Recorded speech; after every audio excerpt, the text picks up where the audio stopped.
સાજીશ. લેખક કનુ ભગદેવ. પ્રકરણ 5. જેલર અને કેદી. દિલીપ જેલર પ્રતાપસિંહ સામે બેઠો હતો. પોતાને અજય સાથે જે કંઈ વાતચીત થઈ એ બાબતમાં દિલીપે પ્રતાપસિંહને જણાવી દીધું હતું. દિલીપની વાત સાંભળીને પ્રતાપસિંહના અચરજનો પાર નહોતો રહ્યો. ઓહ, તો જે 8મું ખૂન કરતાં તમે અજયને પકડ્યો હતો એ ખૂન વાસ્તવમાં પોતે નથી કર્યું એમ તે કહે છે, ખરું ને? પ્રતાપસિંહે આશ્ચર્યસભર અવાજે પૂછ્યું. હા. કમાલ કહેવાય. જો અજીત મર્ચન્ટનું ખૂન અજય નથી કર્યું તો પછી કોણે કર્યું છે? આ સવાલનો જવાબ તો અજય પાસે પણ નથી. એના કહેવા મુજબ અજીત મર્ચન્ટનો ખૂની આજે પણ શહેરમાં ખુલ્લેઆમ ફરે છે અને મારે હવે તેને પકડવાનો પ્રયાસ કરવો જોઈએ. ખેર, અજયની વાત પર ભરોસો કરીને નાહક જ સમય વેડફવા જેવું છે, હું માનું છું. મારી દ્રષ્ટિએ મરતા પહેલાં સનસનાટી મચાવવાનું આ માત્ર એનું એક નાટક જ છે. તે એક નંબરનો નાટકબાજ છે. ઓહ, તો તમારી માન્યતા પ્રમાણે અજીત મર્ચન્ટનું ખૂન પણ એણે જ કર્યું છે? 100%. દિલીપ મક્કમ અવાજે બોલ્યો. મિસ્ટર દિલીપ, જો અજીતનું ખૂન ખરેખર અજયે જ કર્યું હોય તો પછી તેને આવું નાટક ભજવવાની શું જરૂર છે? મેં કહ્યું તો ખરું કે તે એક નંબરનો નાટકબાજ છે. નવા નવા ગતકડા કાઢવાની એને ટેવ છે. મર્યા પછી પણ પોતે અખબારોમાં ચમકતો રહે એવું કંઈક કરવા તે માગે છે. દિલીપની વાત સાંભળીને પ્રતાપસિંહ કોઈ ઊંડા વિચારમાં ડૂબી ગયો. હવે મને રજા આપો જેલર સાહેબ, દિલીપ ઊભો થતાં બોલ્યો. મારા ગયા પછી જો અજય વિશે કોઈ નવા સમાચાર હોય તો મને ચોક્કસ જાણ કરજો. ચોક્કસ મિસ્ટર દિલીપ, કહેતા કહેતા પ્રતાપસિંહ પણ ઊભો થયો. બલકે એક વાત તો હું તમને અત્યારે જ જણાવવા માગું છું. જો કે આ વાત તમને ઉપયોગી છે કે કેમ એ હું નથી જાણતો. કઈ વાત? આજે સવારે એક યુવતી અજયને મળવા માટે આવી હતી અને એ બંનેની મુલાકાત થઈ પણ હતી. યુવતી? દિલીપે ચમકીને પૂછ્યું. કોણ હતી એ? એણે પોતાની ઓળખાણ અજયની દોસ્ત તરીકે આપી હતી. એના કહેવા મુજબ તે અજયની કોલેજ કાળની મિત્ર હતી. નામ શું હતું એનું? માલા દેસાઈ. હા. દિલીપના ગળામાંથી હુંકાર નીકળ્યો. માલાનું નામ એના દિમાગમાં કેદ થઈ ગયું હતું. ત્યારબાદ પ્રતાપસિંહ સાથે હાથ મિલાવીને એ કમ્પાઉન્ડમાં ઊભેલી પોતાની કાર તરફ આગળ વધી ગયો. અત્યારે એનો ચહેરો એકદમ નિર્વિકાર હતો. રાતનો 1 વાગ્યો હતો.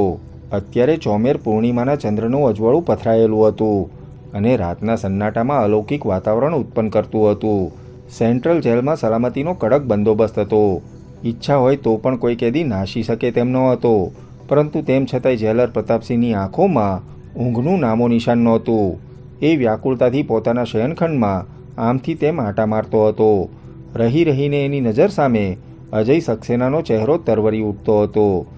અજય જેલમાંથી નાસી છૂટશે એવો તેને બિલકુલ ભય નહોતો. પરંતુ 20 વર્ષની કારકિર્દી દરમિયાન અજય પહેલો જેવો કેદી હતો કે જેને પ્રત્યે તેના મનમાં સહાનુભૂતિ જાગી હતી. ક્યારેક એને એવો વિચાર પણ આવતો કે અજય જેવો ક્રૂર ખૂની સહાનુભૂતિને લાયક છે ખરો? પરંતુ તેમ છતાંય અજયમાં કોણ જાણે એવું તે શું હતું કે જેનાથી તેના પ્રત્યે પૂરેપૂરી સહાનુભૂતિ હતી. થોડી વાર સુધી આંટા માર્યા પછી પણ ઊંઘ ન આવતા તે શયનખંડમાંથી બહાર નીકળીને ભૂગર્ભમાં આવેલ અજયની કોટડી પાસે પહોંચ્યો. કોટડીમાં 25 વોલ્ટના બલ્બનું અજવાળું પથરાયેલું હતું અને ચબૂતરા પર અજય આરામથી સૂતો હતો. એની આંખોમાં પણ ઊંઘ નહોતી. આવો જેલર સાહેબ, એણે સૂતા સૂતા છત સામે તાકી રહેતા કહ્યું. શું વાત છે?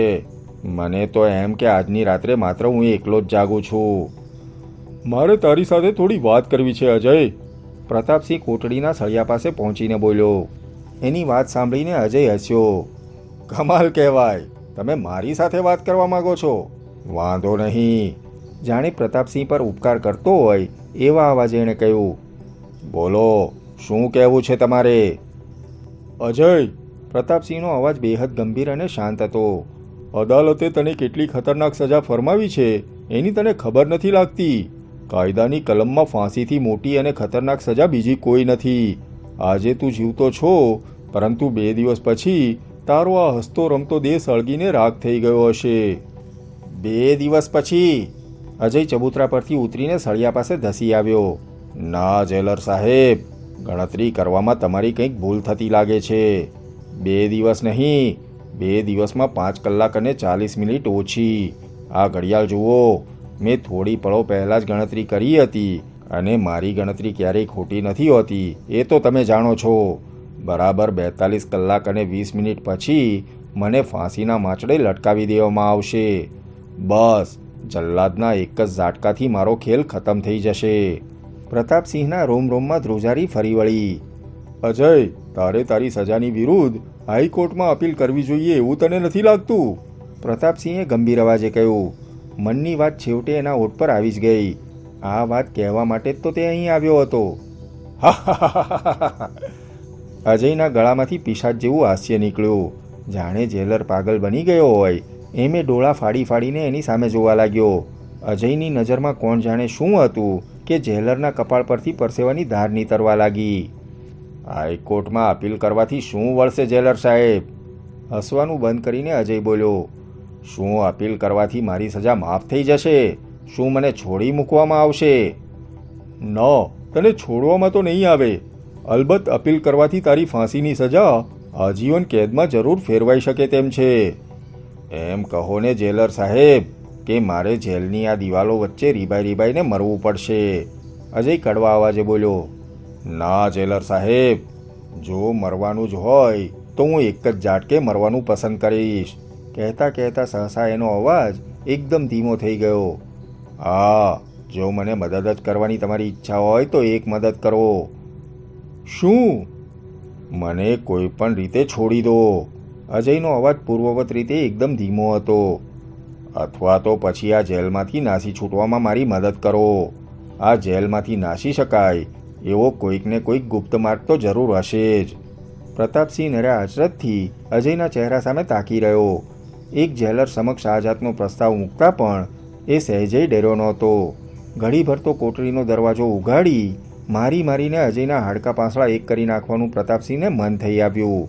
પણ પછી કશુંક વિચારીને એણે પોતાના રોષ પર કાબૂ મેળવી લીધો. અજય, તેના મનનો તાગ મેળવવાના હેતુથી એણે પૂછ્યું. તને જિંદગીનો કોઈ મોહ નથી રહ્યો તો પછી તું જેલમાંથી નાસી છૂટીને શું કરવા માંગે છે? ખૂન. અજયે એકદમ ધીમા પણ ગંભીર અવાજે જવાબ આપ્યો. અહીંથી બહાર નીકળતા જ હું વધુ એક ખૂન કરીશ. હજુ મારા હાથેથી એક માણસનું લોહી રેડાવાનું બાકી છે. અજયની વાત સાંભળીને પ્રતાપસિંહના દિમાગમાં ખળબળાટ મચી ગયો. આ તું શું બકે છે? એણે કર્કશ અવાજે પૂછ્યું. તું કોનું ખૂન કરવા માંગે છે? લે કરવા? અજય ઠાવકાઈથી બોલ્યો. તમે શું મને મૂરખ સમજો છો? મારા હાથેથી કોનું ખૂન થવાનું છે એ તો હું કોઈને નહીં કહું. એ જ્યારે માર્યો જશે ત્યારે જ તે કોણ છે એની બધાને ખબર પડશે. વાત પૂરી કર્યા બાદ એ જાણે પાગલ થઈ ગયો હોય એમ ખડખડાટ હસ્યો. એનું બુલંદ અટ્ટહાસ્ય કોટડીના એક ખૂણાથી બીજા ખૂણા સુધી પડઘા પાડતું ગૂંજી ઉઠ્યું. આ સિવાય એક બીજા ભેદની વાત જાણવી છે તમારે? હસવાનું બંધ કરીને પુનઃ બોલ્યો. શું? પ્રતાપસિંહે પૂછ્યું. તમે લોકો કદાચ મને ફાંસીના માંચડે લટકાવી દેશો તો પણ હું એ માણસનું ખૂન કરીશ. અલબત્ત એનું ખૂન મારા મૃત્યુ પછી થશે એ વાત અલગ છે. આ શું વાહિયાત વાત કરે છે? પ્રતાપસિંહ ધૂંધવાતા અવાજે બરાડ્યો.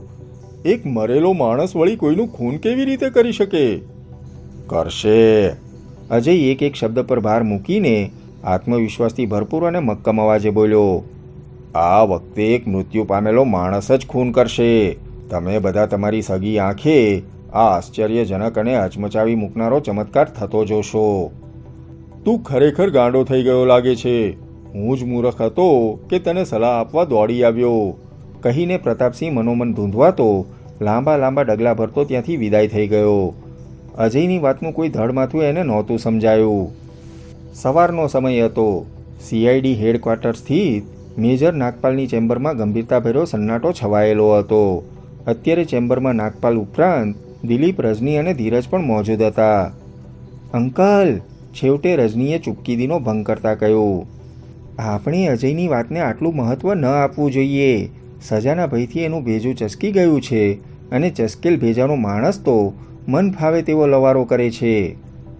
હા સર, ધીરજ બોલ્યો. આમેય અજયને ફાંસી થવામાં હવે માત્ર એક જ દિવસની વાર છે. ત્યાર પછી તો આપોઆપ જ એણે સંભળાવેલી પરિકથાનો અંત આવી જશે. તમે લોકો અજયની સજાને અંત માનીને ચાલો છો.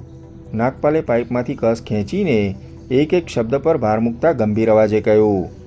તમે અજયની વાત પ્રત્યે, એના શબ્દો પ્રત્યે પૂરું ધ્યાન નથી આપ્યું લાગતું. અજયના કહેવા મુજબ જો કદાચ તેને ફાંસી આપવામાં આવશે તો પણ તે વધુ એક ખૂન કરશે, મૃત્યુ પછી પણ કરશે. બરાબર છે અંકલ, રજની ધીમેથી માથું હલાવતા બોલી.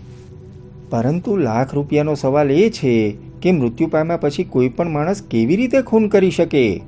નાગપાલ ચૂપ રહ્યો. રજનીની માફક આ સવાલ એને પણ ખૂબ જ અકળાવનારો હતો. જ્યારે ચૂપ બેઠેલા દિલીપના ચહેરા પર વિચારના હાવભાવ છવાયેલા હતા. તું શું વિચારે છે દિલીપ? નાગપાલની પ્રશ્નાર્થ નજર છેવટે દિલીપના ચહેરા સામે સ્થિર થઈ. હું આ બધાથી અલગ એક બીજી જ વાતનો વિચાર કરું છું અંકલ, દિલીપ બોલ્યો. શું? અજય સક્સેના મર્યા પછી પણ કોનું ખૂન કરવા માગતો હશે એનો હું વિચાર કરું છું, દિલીપ ગંભીર અવાજે બોલ્યો. અજયના કથન પરથી એક વાત તો બિલકુલ સ્પષ્ટ થઈ જાય છે કે એ શખ્સ જે કોઈ હોય તે પણ એનો બહુ મોટો દુશ્મન છે, કોઈક ભયંકર દુશ્મન. માટે જ માણસ મર્યા પછી પણ તેને મોતને ઘાટ ઉતારી દેવાની વાત કરે છે. દિલીપની વાતથી સૌ એકદમ ચમક્યા. તું કહેવા શું માગે છે પુત્ર? અંકલ, દિલીપ વિચારવશ અવાજે બોલ્યો. કોણ જાણે કેમ મને એવું લાગે છે કે આ કેસના રહસ્ય પરથી હજુ પૂરેપૂરો પડદો નથી ઊંચકાયો. આપણે નથી જાણતા એવી કોઈક વાત બાકી છે. રહસ્યના પેટાળમાં હજુ પણ કંઈક દરબાયેલું છે. ઓહ, તો અજયે આપણી સમક્ષ ઉજાગર નથી કર્યો એવો કોઈક ભેદ બાકી છે એમ તું કહેવા માંગે છે? હા, દિલીપે મક્કમ અવાજે કહ્યું. નાગપાલે વારાફરતી ધીરજ અને રજની સામે જોયું અને પછી પુનઃ દિલીપ સામે જોતા બોલ્યો. તારી આ વાત તો ખૂબ જ ભયંકર લાગે છે દિલીપ. ભયંકર હોવાની સાથે સાથે સચ્ચાઈથી ભરપૂર અને હકીકતની નિકટ પણ છે અંકલ. દિલીપ, નાગપાલ પાઇપનો કસ ખેંચતા ગંભીર અવાજે બોલ્યો. અજય સાથે તારી મુલાકાત પછી આ કેસ ખૂબ જ અટપટો અને આંટીઘૂંટીવાળો બની ગયો છે. તું સાચું જ કહેતો હતો. તારે અજયને મળવા નહોતું જવું જોઈતું. અજય એક નંબરનો નાટકબાજ છે એવી તારી માન્યતા પણ સાચી લાગે છે. તું અત્યારે તારી જ કહેલી એક વાત ભૂલી જતો લાગે છે. અજયે મરતા પહેલાં એક નવું ગતકડું કાઢ્યું હોય અને વાસ્તવમાં તે કહે છે એવું કશુંય હોય જ નહીં એ બનવા જોગ છે. દિલીપ ચૂપ રહ્યો. પરંતુ કોણ જાણે કેમ એને કોઈક મોટા તોફાનના અણસાર મળતા હતા. ટૂંક સમયમાં જ કંઈક નવા જૂની થશે એવો ભાસ થતો હતો. ખેર, અજયની સજાના અમલનો દિવસ આવી પહોંચ્યો. આ દરમિયાન તે એકદમ શાંત રહ્યો હતો. મૃત્યુ પછી પોતાનો મૃતદેહ કોઈને ન સોંપતા બિનવારસી તરીકે અંતિમ સંસ્કાર કરી નાખવાની એણે ઈચ્છા વ્યક્ત કરી હતી. નિયત સમય થતાં જ તેને ફાંસીના માંચડે લટકાવી દેવામાં આવ્યો. ફાંસી ઘરે તકતો ખસેડતા જ એ ફાંસીએ લટકી ગયો. એનું પ્રાણપંખેરું ઉડી ગયું હતું.